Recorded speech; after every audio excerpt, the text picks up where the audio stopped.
Many take the air that we breathe here in Pittsburgh for granted, but suddenly it has become the topic of a major debate. The air in this region ranks among the worst in the nation, but how bad is it, really? Should we fear for our children or ourselves, and can anything be done to improve air quality? Here's KDKA investigator Andy Sheehan. So you feel better when you have this on?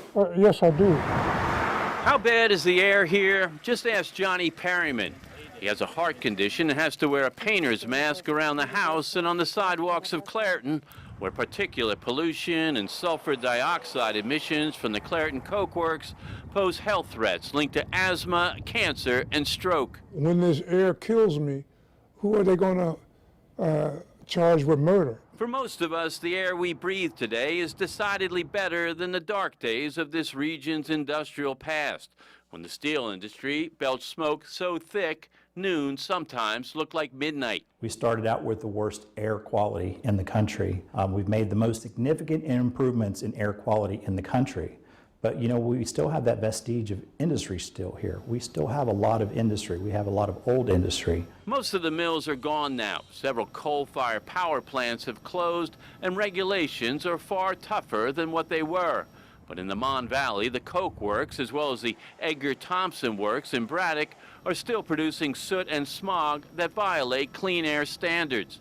In the past 3 years, an Allegheny County health monitor situated between the two plants has registered 12.6 particulates per cubic meter, violating the federal standard of 12 parts and posing a health threat to those who live nearby. There are tens of thousands of people who are exposed to levels of pollution in our county that they would not be exposed to in other parts of the country.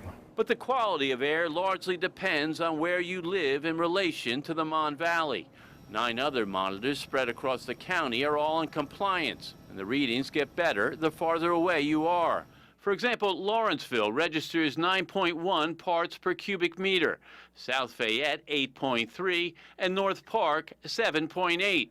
Readings on a par with Raccoon State Park in Beaver County and Greensburg in Westmoreland County, all in compliance not only with national standards, but tougher international standards as well. According to the World Health Organization, that's a standard which means good, clean air. The county health department says outside of the Mon Valley you can breathe easy. The air does not pose a threat to your health or your activities. Still, that's on a good day. Air quality is also largely dependent upon the weather, and lately the entire region has experienced some of the worst particulate pollution in the country during what's called temperature inversions, when cold ground-level air full of particulates becomes trapped by warm air above it. Twice already this year, state regulators have issued a code orange alert, and over Christmas week, an inversion trapped harmful air throughout the region for 8 straight days. Allegheny County, which had only 4 inversions in the past 10 years, has now had 3 in just the past 4 months. Some blame global warming. Whether you say it's related to climate change or not, the data is showing that this is occurring more frequently. So you have some bad air apparently around Mount Lebanon, Castle Shannon, Scott Township. At least bad smelling air. Carnegie Mellon's Breathe project developed this app called Smell Pittsburgh, where residents report bad air events in real time.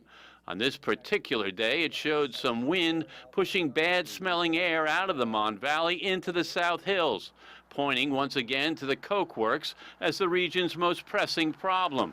So it would seem that getting our air quality in line with the rest of the nation hinges on fixing the Coke Works. If they were able to stop fugitive emissions and leakage from that plant and the periodic spikes that occur, our region's air would improve tremendously.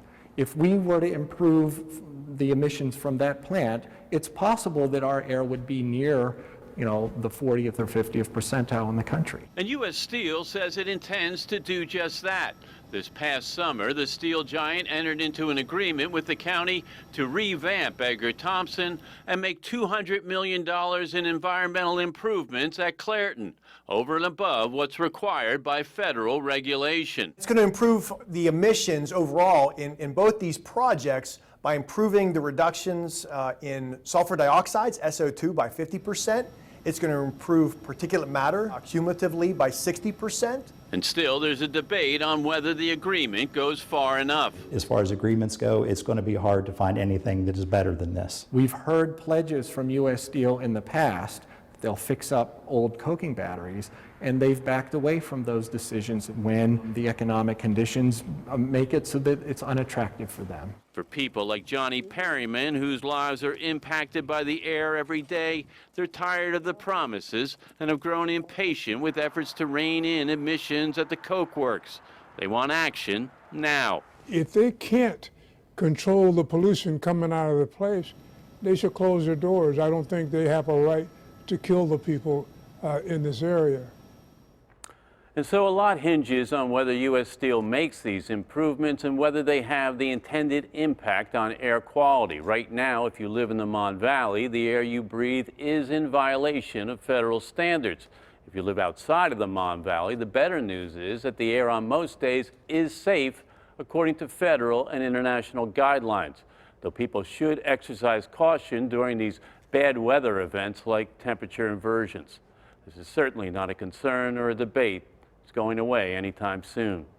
Andy Sheehan, KDKA News.